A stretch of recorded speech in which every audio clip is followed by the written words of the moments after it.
Lucia is located at Unit 4, Gablewoods Mall, Sunny Acres, Gas-Free St. Lucia. Tune in on 95.9 FM or online at revupslu.com. Call the studio at 572-9710 or WhatsApp 287-0971. Call the office at 572-0383 or 572-0215. Rev-Up St. Lucia, the alpha of radio. Mind Matters with Dr. Julius Gilead is next with the compliments of Forsyth. Mental health is the foundation of our well-being, yet too often it's overlooked. At Forsyth Mental Health Solutions, our team, led by a licensed psychiatrist, provides personalized assessments and treatments for depression, anxiety, psychosis, dementia, and more, bringing expertise, compassion, and solutions that make a real difference. We also provide forensic psychiatry assessments, mental capacity evaluations, and workplace training and seminars, giving organizations the tools to support employee mental wellness. For more information or to schedule a consultation, visit us at the Top-of-Your Hospital, New Wing, Castries. Call 459-2234, send a WhatsApp message to 584-9498, or email us at forsych.mhs@gmail.com. That's forepsych.mhs@gmail.com. Our professional staff will be more than willing to assist you. Visit Forsyth Mental Health Solution and let us build a future where mental health is prioritized. Because when minds thrive, so do people.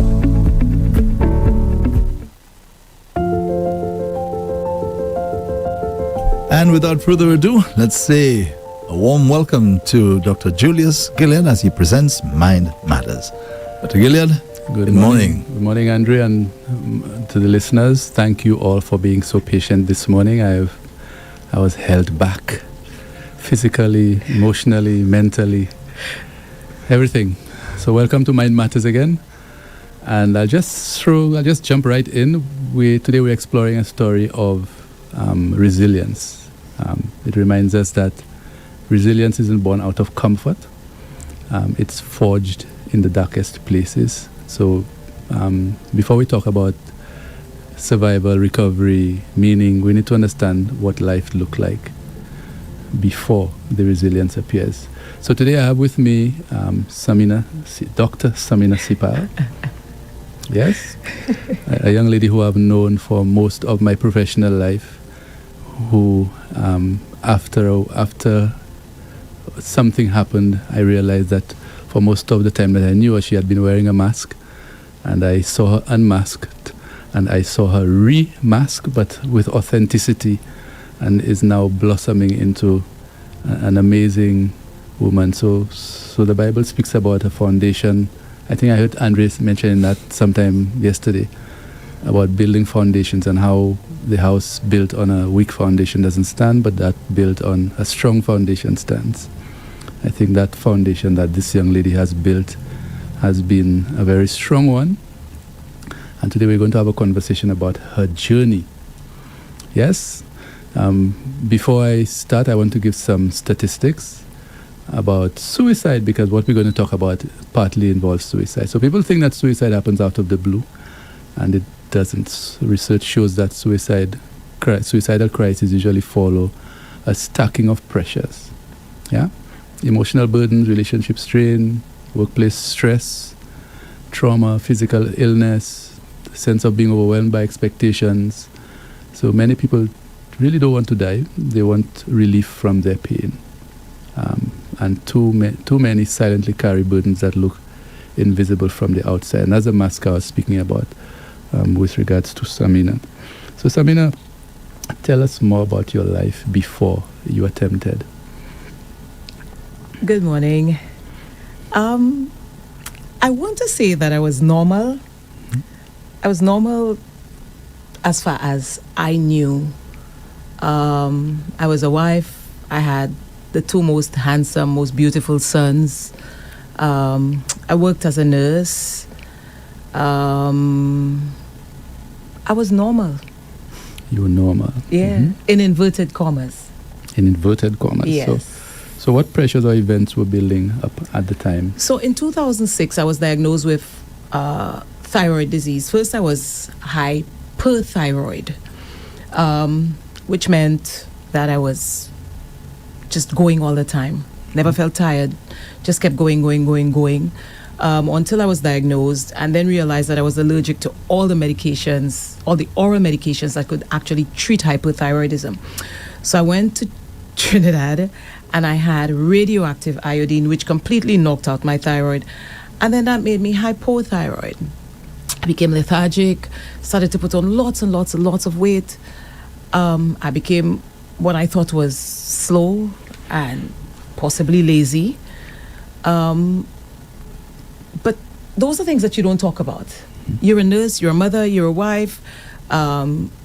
Church is an active part of your life. So you just press through, you bury it, and you keep going. Yes, the British call it have a stiff upper lip. Yeah, yes. yeah. So you see, when we think about professionals, that's clinicians, caregivers, leaders as well, we assume that they're immune to mental health struggles. But what we're hearing that is that people who care for others often struggle to care for themselves. Yeah, they push through and say, I'm fine. Mm-hmm. That's just what you said, no? I'm fine. And so, Samina, what did asking for help look like for you? Did you bother to ask for help? Oh, no. You don't. At that point in my life, you didn't ask for help. And the one thing with our culture, our St. Lucian culture, if you have a broken bone, of course, you go to the doctor. If something is wrong, but once it's anything to do with the mind, anything to do with mental health, you are told that you're making it up. You are told that it's fake. You are told that it's not real. How would I have gone to work and say, I feel sad today. I have this dark cloud hanging over me. You just didn't. And even on the days when I actually went to work and it felt heavy, people started to silently ostracize me. Maybe knowingly or unknowingly, because it's our culture. So it just throws you in the direction of not saying anything. Mm-hmm. You just push through. No matter what you feel, you put on your mask, you get up in the morning, you do what you have to do, you keep going. The nurse who's taking care of the patients will not come and say that she's sad or she's depressed or she needs help or there's a dark cloud hanging over her. No, it's not going to happen. Mm-hmm. And what would you say was, what broke you? What was the breaking point that led you to attempt? So, it was a long time. It wasn't just one day of deciding, you know what, I've had enough. It was a number of years. When I was diagnosed in 2006 with thyroid disease, I pushed through. Subsequently, I did my bachelor's degree and did really well. Then there was Hurricane Thomas in 2010. I lost my house, lost everything.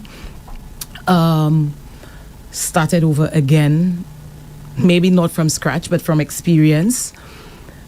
And then in 2012, it occurred to me that maybe I just needed a break. So I went on to do my master's degree. I went to Barbados for a year, did that. But there was this heaviness. There was this dark cloud following me. Everything in between was a distraction. Everything in between was to just get me to focus on something else and not have to deal with how I felt, not have to genuinely deal with how I felt. So this took us to 2013. I finished that.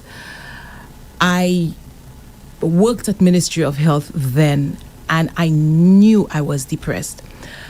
I was struggling, but I kept going. I didn't know. I just didn't know how to put it into words. I didn't know. Fast forward to 2017. By then it was heavy. It was dark. I don't think I was feeling anymore. I think it was just numb. It was just a whole lot of numbness. I didn't want to die, but I didn't want to live. A lot of persons would not understand what you're saying. Huh? And that is why I paused. Or should I say, I didn't want to live, but I didn't want to die. I didn't know how to go on living. But if you looked at me, you couldn't tell. I seemed what I would probably again describe as normal. I did everything. I went through the motions of life. I showed up. I presented myself. I did everything I had to do until that day on April 11th, 2017. Now, for those who know her or don't know her, I knew her around that time, and she was very bubbly, very jovial. Nobody, I think, even suspected that she was struggling with her mental health. I was at the time in Trinidad when you did attempt, and I remember receiving a call from somebody in the US, as Joel, who told me, your friend attempted. Like, what do you mean? Yeah. And I think I called you afterwards, but you were in ICU. What was that experience like, being in ICU after an attempt? I was actually not in ICU. I was in an isolated room. So I think it happened, and I probably still didn't quite understand what had happened. I drank Gramazone. Let's just put it out there. I drank Gramazone, and so I know now I'm living on grace. I know now it was only God. It couldn't be anything else. Let's just establish that. I think through all the years of struggling to push through, I was building resilience, but I didn't even know that's what it was. I remember being in the emergency room, and the children came with their dad, and they just looked at me. And my older son asked, "But mommy, why?" And he just looked at me. I had nothing to say. There was nothing I could say to him at that point that would actually make sense. There was nothing I could say to him that could comfort him, bless him. And I remember being transferred to the ward. I'll tell you now that there were persons who were supportive, but the persons who were most difficult was the medical staff. They treated me like rubbish. One of the doctors said to me, "I'm going to take care of people who want to live, not people who want to die." You're kidding me. And a few weeks ago, I said to one of my friends, I had a picture of him on her status, and I said, I just need the Lord to forgive me when I see this man, because to this point, I see him and all I feel in my heart is, it's not hatred, but it's maybe pity, because he really did not understand. A number of the nurses said to my face that I was selfish. A number of them said that I wasn't thinking about anybody else. I was only thinking about myself. The truth is, I wasn't thinking. I was numb. It didn't take away from how much I loved my sons. It didn't. But I couldn't love them the way I needed to if I didn't know to love myself. They tried with me. They tried to talk to me at the hospital, but I was not ready to talk, and maybe I didn't even know what to say. There was shame, there was embarrassment, there was the reality of what had happened. There was also all the talk of Samina is just trying to get attention. If I wanted to get attention, I would not have done that. I would have done other things. It was not attention. And the sad part is, it was a lot of my nursing colleagues who was so unsupportive. And I remember Merle Clark, when she came to me, she said, "Your kidneys are failing." And there's no way I could make that up. I think what it is, your creatinine is supposed to be something like 99, below 100. I clearly remember mine was 536. Or was it whatever it was, everything was just completely out of sorts. There were people who were supportive. Listen, I had a small village. It wasn't very large. I had a small village. And those who supported me, they meant the world to me at that point. You from Trinidad, you were talking. I wasn't hearing, but I know you were there. And I think I stayed in the hospital about 16 to 18 days. The first few days, we were just waiting for me to die, and you know that. Mm-hmm. We were waiting for me to die. My mouth was completely sore, my body was failing, my organs were failing. I was waiting to die. And again, at that point, it was between me and God. Mm-hmm. Yeah. And so there are a lot of myths around suicide. So persons, like she said, believe that when somebody attempts suicide, that they want attention. That is a myth. Yeah, and even persons believe that people who attempt suicide actually do want to die. That is also a myth. So many people just want an escape from this suffering. And not Brené Brown, the lady who invented DBT in the U.S., she described her suicidal feelings as feeling trapped in a metal box. Mm-hmm. With a fire around the outside, and you're just feeling that you're just burning inside and there's nowhere to go.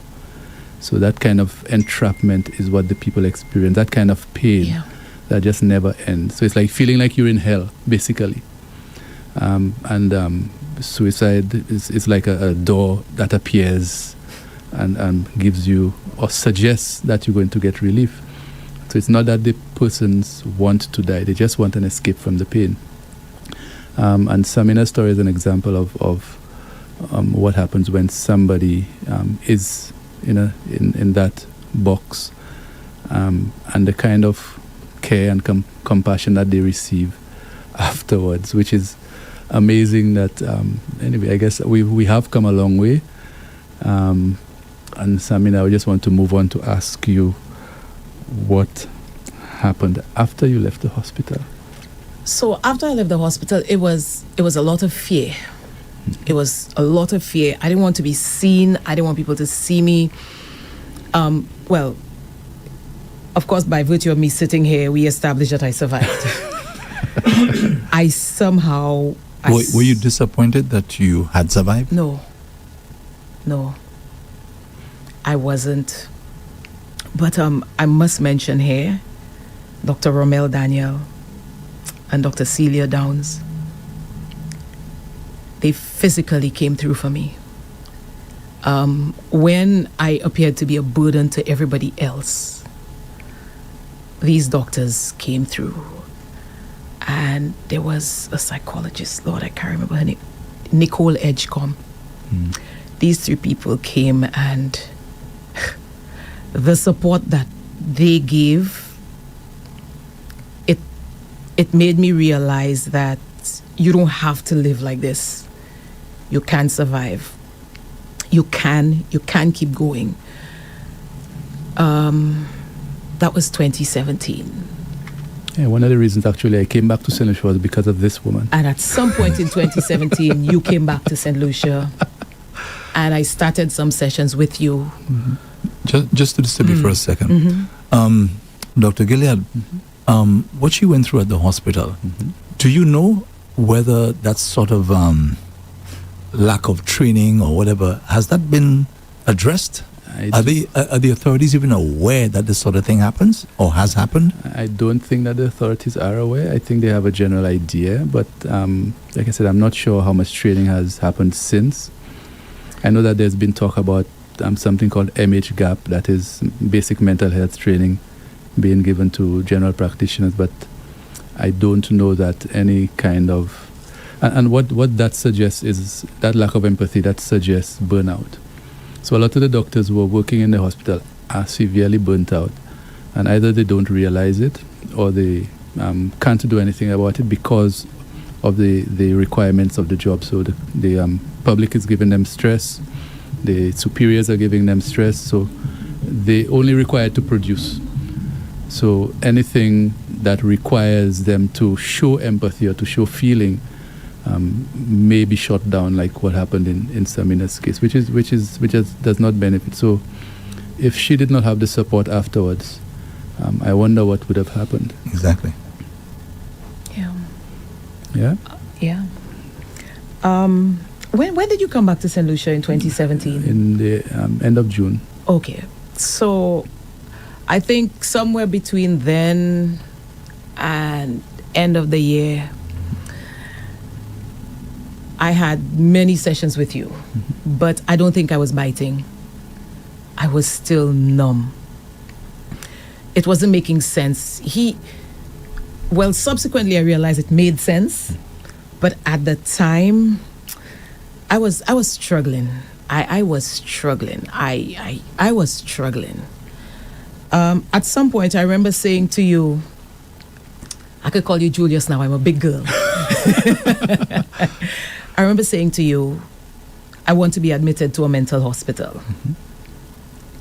And you said to me that it was not a bad idea, but you did not think that it was appropriate for me to be At the wellness center. At the wellness center, because it was the same nursing fraternity, and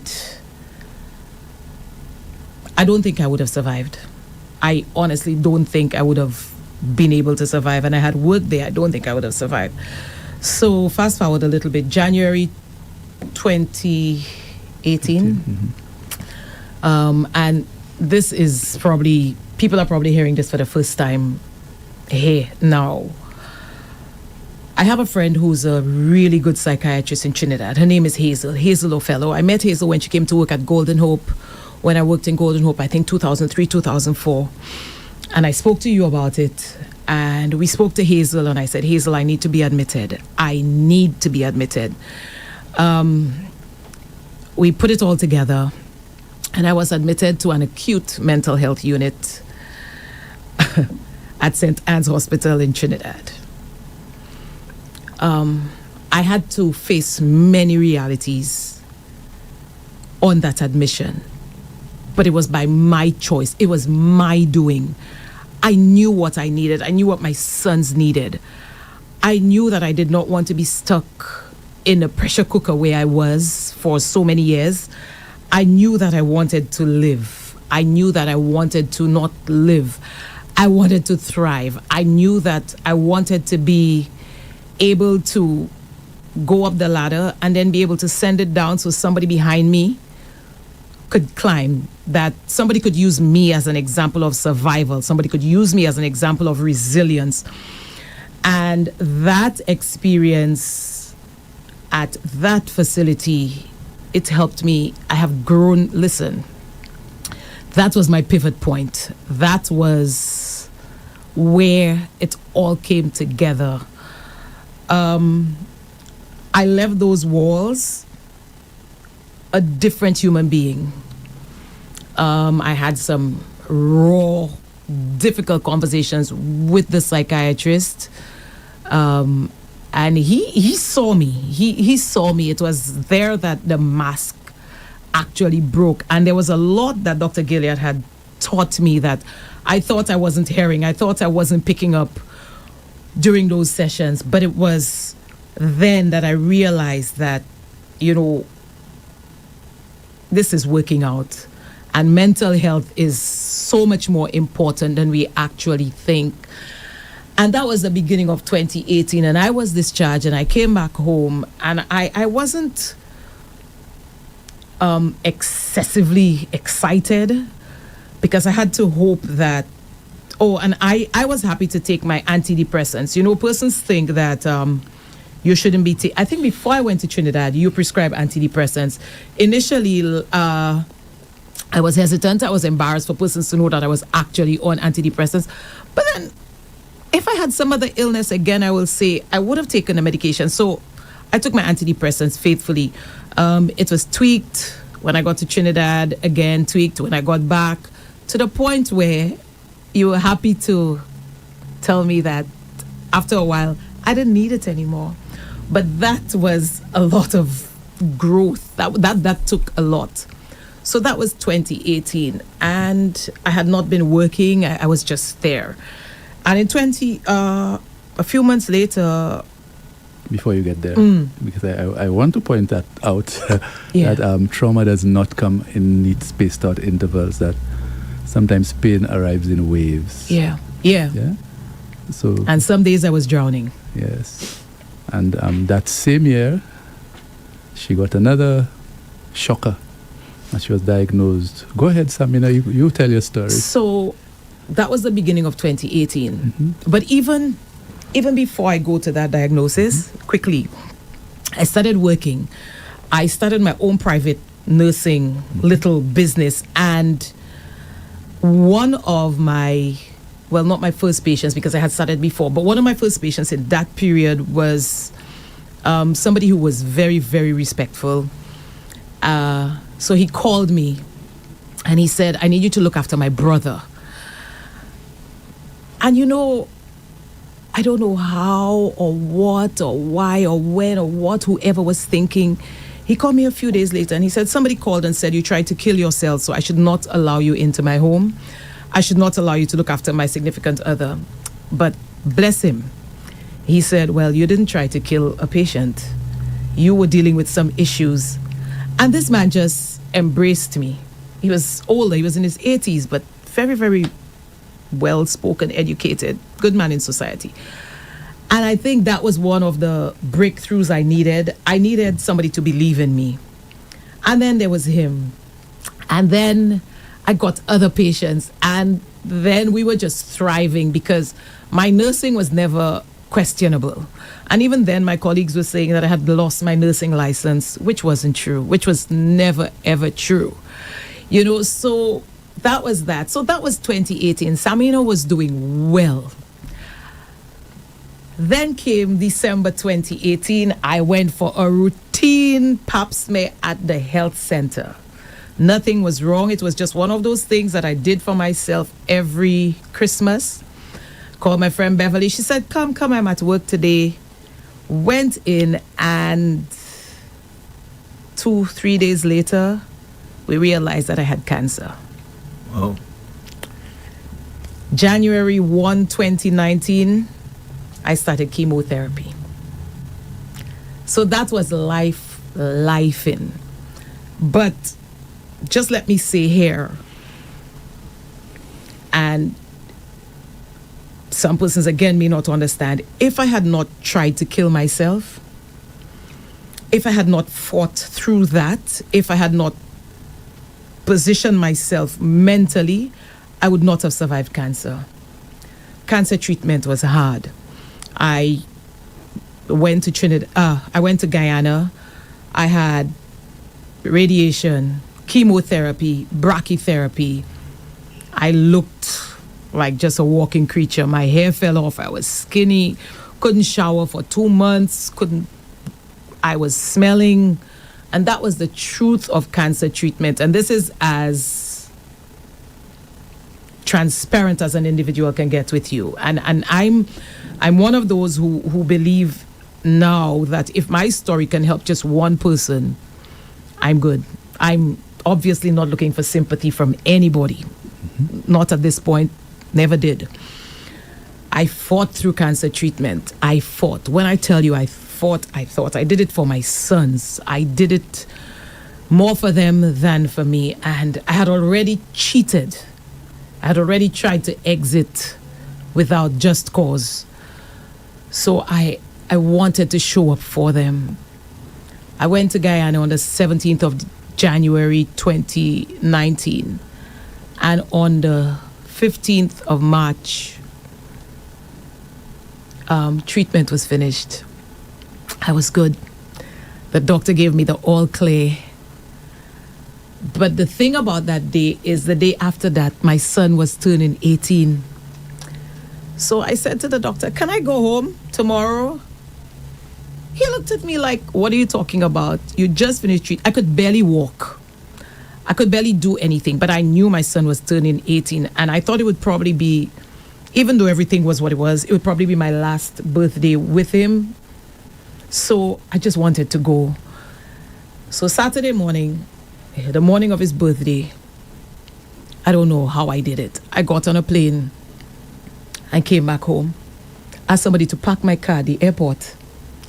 Got into my car and drove to the house to surprise the children. And they were just looking at me and touching me and saying, "Mommy, you alive?" Like, they couldn't really believe that was the reality. And so that was a mother fighting for her children. That was a mother showing up. That was a mother who had worked through depression. That was a mother who understood the importance of looking after her mental health and breaking the mask and fighting through depression and now fighting through cancer. But just let me say here, Andrea and Dr. Gilead, when I had cancer, people showed up. When I had cancer, people came, people supported, people asked questions. But when I was depressed, nobody did. People shunned away. Mm-hmm. So it was the same person, the same body, the same human, but it was just how persons reacted to me. Do you think people were aware that you were depressed at the time? Because normally what we do is we wear the mask, we don't show it. Yeah, but remember, she attempted. So afterwards, having to deal with that, she went into a very dark space. No, I meant before she attempted. I don't think people knew I was depressed. Nobody you knew wouldn't know. Depressed. You would not have known. If you had met her before that, you would have not known. You wouldn't have known. So, I carried it well. Mm-hmm. So this sounds like a movie, yes? Mm-hmm. Yeah. Something that needs to be on Lifetime or Netflix. And But yes, I mean, just when we think a human being has endured enough, life sometimes delivered the unimaginable. So that was I came back home, recovered well, did all my follow-up. So this was March. Yeah? This was March. Got back into work. I mean, I found my footing again. Kids were doing well. Life was good. Life was good. August, can I go there? Yeah. August 31st, Friday night, I was at work. I work with Sandals Resorts as the resort nurse then. I was at Halcyon, and about after 4, the electricity went off. And it's like, I'm like, oh, somebody must have hit a pole. You know how we are in the Caribbean. We know. And then I heard the ambulance, and then I heard the fire engine go up, and I drifted back off to sleep. And then at 7 minutes past 6, my phone rang. So because I was on call, I answered. I said, "Yes, this is Nasipal." And the voice at the other end said, "What is your vehicle number?" And I was like, trying to figure out, I'm just waking up. So I told him what the vehicle number was. No. First of all, he identified himself. He said, "This is Officer something something and his badge number. What is your vehicle number?" I knew my first son, Chaz, had my car. And so I woke up. I sat up immediately. I said to him, "Did Chaz die?" And he said, "That's not what I'm saying." I said, "No, I'm not asking you what you're saying. I'm a nurse, and if something had happened, it would be somebody in the emergency room calling me. It would not be a police officer identifying himself and asking me for my car number." And he said to me, they needed me to come to Union. Something had happened. He wouldn't say what had happened. I got off the bed with my pajamas. I heard myself screaming. I wasn't even sure if it was me. I heard myself screaming. I didn't know what to expect. I didn't know what was going to happen. And I came out of the room with my pajamas, no underwear, no bra, no nothing. I took something, my phone, and keys to the nursing station and stuff. I went to the front desk. I walked to the front desk like a ghost, and I just gave it to her. And she looked at me. She said, "Nurse, you okay?" I didn't respond. I walked to now I don't know how I get into Union, so I just walked to Sandal's front desk, the security booth, and I remember just looking, and it didn't make sense at that point. And then there was this car just pulled up. He had just drove into work. His name was Johan. I saw it because I saw his name tag on his shirt. He said, "Nurse, let's go." That's all he said. He got up, he opened the car door for me. I sat. And I mean, from Halcyon to Union, it was like maybe 2-3 minutes. When we were like 30 seconds off by the old electricity place, he said, "Are you ready?" I think he was just preparing me to brace for the impact of what was about to happen. And like, we drove a little bit again, and he stopped. I saw the yellow police line. I saw a few people standing around. And when I looked up a little bit, all I saw was a black body bag being put into the back of the Rambali's hearse. And I saw my car crumpled up like a piece of paper. So I called his dad. I said, "Cyrus, where is Chaz?" He said, "He went out last night. I'm not sure if he's downstairs." I said, go and check. So he went and he came back and he said, "Chaz is not there." And even without thinking and with no emotion, I said, "Chaz is dead." And he said, "What nonsense are you saying?" I said, come down to Union now." And that,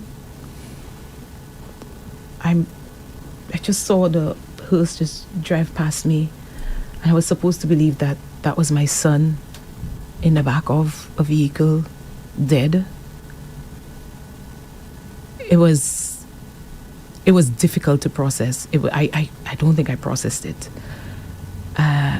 The pathologist, Dr. Felicia, who I've known for a long time, he was there, and I said to him, "Wayne, did you see the person? Because Wayne knows me, he knows my kids." And he said, "Yes, it was Chaz." I fell on the road. I laid down on the road. I screamed on the road. Then I remembered his brother, who was by his aunt for the weekend, and I called. And they came, and then people came, and then people came. And almost as if just lingering at Union would change something, I just stayed there, and I tried to put everything that had happened together. Like, I went home to my mother's house. I had never seen my mother cry. I saw her cry. I saw her wail. I saw her scream that day. And I told him I wasn't going to eat or drink until I saw Chaz.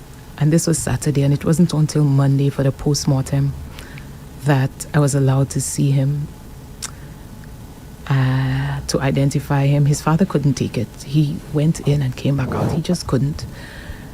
And then I looked on that metal thing in the coldness of the room, the smell of the mortuary, and there was my son, lifeless. And the police said to me, "You're not allowed to touch him." I just wanted to hold him, honestly, at that point. And that was life. And I'll tell you, at that point, after that, so many people were worried. They thought that I would, even you were worried, Dr. Gilead. I was worried, yes, but I have my ways of keeping up with you, because I think I threatened you at one point. Yeah. When I'm calling you, you better answer your phone. Yeah. Just one little second. I want to ask you, Dr. Gilead, because this happened with my brother Tony. Why is it that you're not allowed to touch your loved one before an autopsy? I don't understand that. Because an autopsy is a legal procedure, and it's a way of finding out. So if the death was not accidental, then touching the body would interfere. It would put your DNA on the scene, and so on, and that would affect the evidence that they would have. Oh, okay. Gotcha. But at that point, I know so many people were worried.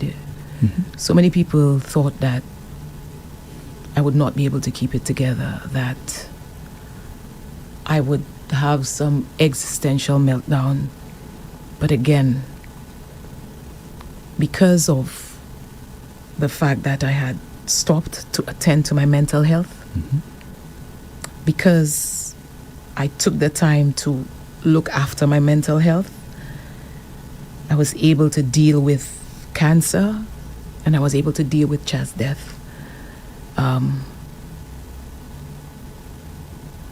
Just to add to what you're saying, like, a lot of persons don't know, but grief of that magnitude of losing a child actually reshapes the brain. It reshapes the way that we see ourselves, and it reshapes the future that we see or that we visualize. And research actually shows that bereavement is one of the most significant risk factors for depression, anxiety, and suicidal thoughts. Yeah. And that is why I was worried. I know. Because I know the road that you had come from. Yeah, because many parents actually believe or describe a feeling that part of them has been torn away. And I remember you saying that at some point. Yeah. A part of me was gone. Mm-hmm. But there was his brother. Mm-hmm. There was my Joshi who I needed to live for. Mm-hmm. There was me who I needed to live for. Mm-hmm. And after that, I went through the motions, because grief has its own thing. Mm-hmm. But I kept working. I kept doing what I was doing. And school has always been one of the things I realized that distracts me. So somewhere after that, I figured it was time to leave St. Lucia. Yes, and I was so happy when you left. I figured it was time to leave St. Lucia. I figured I needed to start over. I needed to start over from not scratch like I normally say, but from experience. And I signed up for school, and also I decided that I would move to England. Mm-hmm. And that was probably one of the best things I've ever done. It really, really has been. It really, really has been. Yeah. So I guess school is what kept you moving when grief tried to stop you. Yeah. School has always kept me. I'm not sure. Once it gets really, really rough, I guess the focus you place on school, and it takes you out of going to sleep and being sad and being anxious and worried. Yeah, school does that for me. So as we're winding down, I want us to talk about the bigger picture, the systems around us. Yeah. Surviving a suicide attempt is not just about individual resilience, it's also about the strength of the support system, family, workplace, community, and crucially mental health services. Now, in the Caribbean, stigma that we have around mental illness and suicide remains a major barrier. Many people hear judgment or fear judgment, discrimination, even legal consequences in some territories. Attempted suicide is still criminalized in some countries, and what that does, it stops persons from seeking the help at the moment that they need it most. St. Lucia has made a lot of strides. We actually have been expanding our community mental health services and training more practitioners, but we're still not where we need to be. I think we need more access.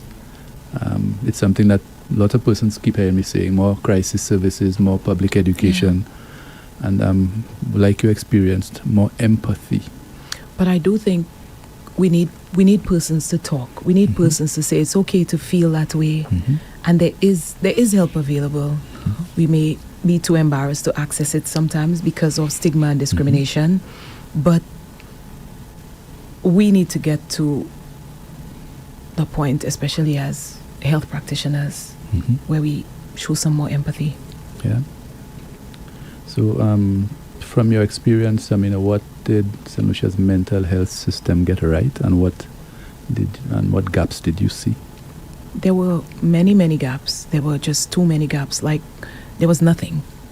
At the time in 2017, I dare say there was nothing to give me any support. The doctors who supported me most were not psychiatrists.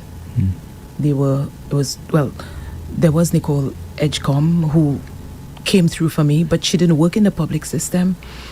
And again, Dr. Daniel and Dr. Downs who supported me, they weren't psychiatrists. And Dr. Clark, they weren't psychiatrists. They provided the emotional support that I needed, and a lot of the medical support, but the mental support that I needed, it wasn't until you came, and then there was Hazel, Dr. Othello. Between the two of you. And the Libox as well, right? Chanel Libox. Yes, Chanel, my Chanel. Love her, loved her. But again, persons don't want to go. Like, subsequently, I didn't care. I went to the mental hospital for counseling, drive up, park my car, because it was for me. But we still need to tell people that it's okay to do that. We need to give people permission to do things sometimes. It's okay. You know what? You're not coping, it's okay to get help. You know what? You're not coping, it's okay to take your antidepressants. You know what? You're not coping, it's okay to go to the psychiatrist. Don't be ashamed to sit in his waiting area. You know, that kind of thing, because those are some of the things that people are afraid of. Persons don't want to go to clinic at the wellness center. And also, there are a lot of things, there are a lot of barriers that need to be broken down. You know, like we have PSAs for everything.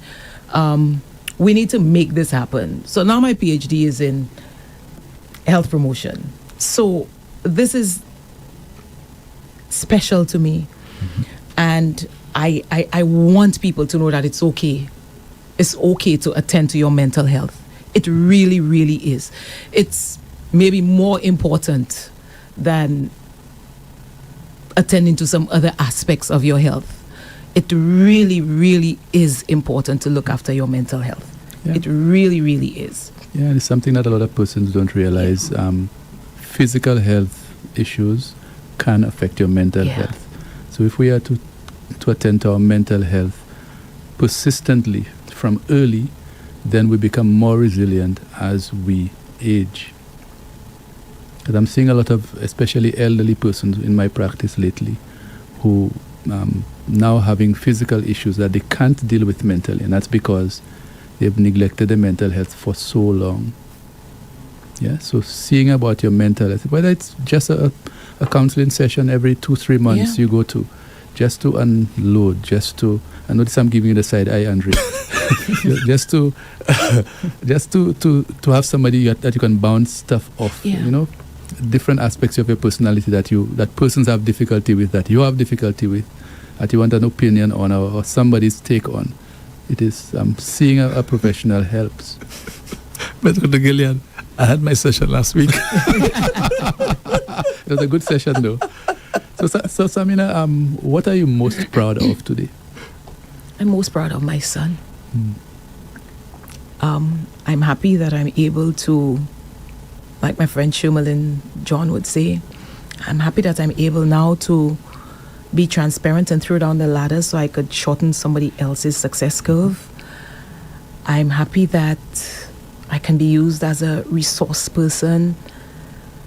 I'm happy that people who really know me can now look at me and see that I'm okay.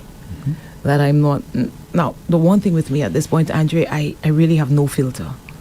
I don't mince words. I don't hide it. I don't pretend.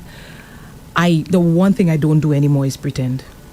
I refuse to pretend. I tell you it as it is. We deal with it and we move on. To me, you've always been like that. I think it has gotten worse. I think at this point, and another thing that keeps me is that I fear nothing. That can be good and that can be bad. The worst thing that can happen to you is to lose somebody so close to you, and I've done it. So it's liberating. I mean, it keeps me within bounds, but I don't fear anything. So nobody could really scare me. But it has also taught me discipline. Know when to get help.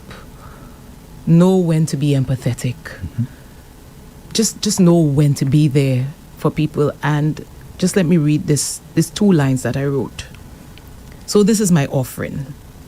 Not as someone who has all the answers, but as someone who has walked through the storm and found meaning in the rain.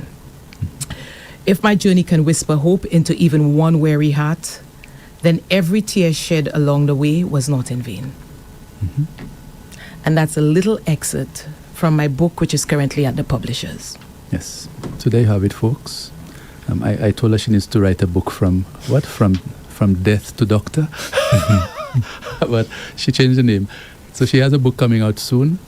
I just a note that this episode is not one for sensationalism. This is basically to describe the mental health journey of a woman who nobody expected to be alive today. Yes, and she not just has remained alive, she has lost along the way. So she has lost herself partly, because I remember her saying at one point that when she went to Trinidad, she died again, but then she had to die in order to live. And she also lost her son. And I know how close these two were. Yes? It was exactly me. Well, those 3, because it was you, him, and Josh. The 3 of you were inseparable. And seeing her achieve what when she sent me the pictures of her graduation, I sent her endless little memes of people dancing, and she was like, so yes, it just fills my heart with joy to know that she is where she is, and that she is now passing on the baton. So she's now into the health promotion field and doing her best to ensure that persons take care of themselves. Yeah. My only disappointment about today's program, Dr. Suraj, Dr. Gilead, is that we started too late. Yes. It would have been great if we had started on time. I mean, I know things happen, so we could take some calls. I'm sure there are lots of people who are really, really impressed with her story today, and they'd like to probably share their experiences as well. But unfortunately, tell them go on Facebook and comment below the episode. All right, okay, I guess they could do that. But you're amazing. You're remarkable. It's only God. It's only grace. It's grace. This is grace. Yeah, and just I don't know if I mentioned it earlier on. 90% of persons who ingest Gramaxone die. Dr. Clark did say that. Yes, 90%, and she's alive. Yeah, it's grace. It's grace. It's only God, and I'm grateful. I am. And the one thing, I don't know how I didn't say that. The one thing that I've done every day from 2017, every morning I wake up and I express gratitude. I verbally do it. And it has kept me. It has kept me. It's something I taught you as well, no? Maybe. Yeah. Yes. Grace. My cousin Pearl is listening and she's just so excited. What is the name of your book? Not yet, Andrew. Not yet, okay. Andrew. Not I yet. thought, Not yet. that was published already. Sorry. It's at the editors, and we're just waiting. So I'm going to come back in a few months. And you're going to have her back here, right, to talk about the book? We hope. Yeah. But seriously, you're amazing. You're amazing. I mean, not many people can go through what you went through and still, talk about it. And, when she walked into the studio this morning, we were here alone, so I had a chance to, chat with her a little bit. And I got no impression whatsoever that she'd have this sort of story. Honestly, I just didn't see it. Yeah, so that's what I was going to say. Anybody can go through what she went through and be like that. It is that the way that you treat yourself after the attempt. So a lot of persons tend to allow the shame and the guilt to consume them, and that's one of the things. Suicide survivors have a very, very high risk of repeating an attempt, especially after the seriousness of the attempt that she went through. So it's the way that you treat yourself, and it's something that we have worked on a lot. The relationship that she has with herself. So the relationship was one that was poor before, but right now it's a lot different. Yes, and only because of that relationship she can sit in the studio to speak. Because I remember trying to get her to do an episode with that guy. What's his name? The Elliott guy. Dale Elliott. But she told me heck no. So she was not ready. Not ready. So the relationship was still blooming. But right now, where she is at, that shows that the relationship. I mean, when I reached out to her and told her, "You come in St. Lucia, you better come on my show," she's like, "Of course." I was like, "Yeah, okay." So there we go. And I'm pretty sure when she started, she was very nervous. But again, the relationship with self is very important. Mm-hmm. That may be your next subject, Dr. Gilead. Relationship with self. With yourself, yeah. Wow. Yes.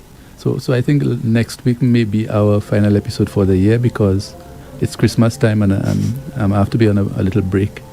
So we may speak on something around that or around Christmas and about family and so on. Mm-hmm. Okay, Dr. Gilead. So thank you everybody for listening. Thank you for having me. Thank you very much, Samina, for allowing yourself to be as vulnerable as you have been today. I am always amazed by you. I remember when I first came back here, I told you the belief that you have in yourself, I'm holding it for you until you're ready. You did. And until you're ready to believe in yourself, and I can give it back to you. So I can say today that I've given it back to you. Yes, take it. So I see now that you have a belief in yourself, and I am happy. Thank you. Yes. So thank you very much for coming, and have a safe flight back. I look forward to your book. Soon. I look forward to you putting the St. Lucia name on the global stage with your health promotion. Nobel Prize winner. Awesome. Who knows? Who knows? That would be an amazing story. Okay, Dr. Gilead, as always, thank you very much for your service. Yes, thank you so much for having me. Thank you.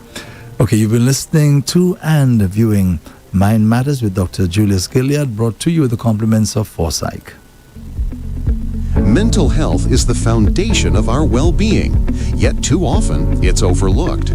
At Forsyth Mental Health Solutions, our team, led by a licensed psychiatrist, provides personalized assessments and treatments for depression, anxiety, psychosis, dementia, and more, bringing expertise, compassion, and solutions that make a real difference. We also provide forensic psychiatry assessments, mental capacity evaluations, and workplace training and seminars, giving organizations the tools to support employee mental wellness. For more information or to schedule a consultation, visit us at the Topier Hospital, New Wing, Castries. Call 459-2234, send a WhatsApp message to 584-9498, or email us at forsych.mhs@gmail.com. That's forepsych.mhs@gmail.com. Our professional staff will be more than willing to assist you. Visit Forsyth Mental Health Solution and let us build a future where mental health is prioritized. Because when minds thrive, so do people. Rev-Up St. Lucia 95.9 FM.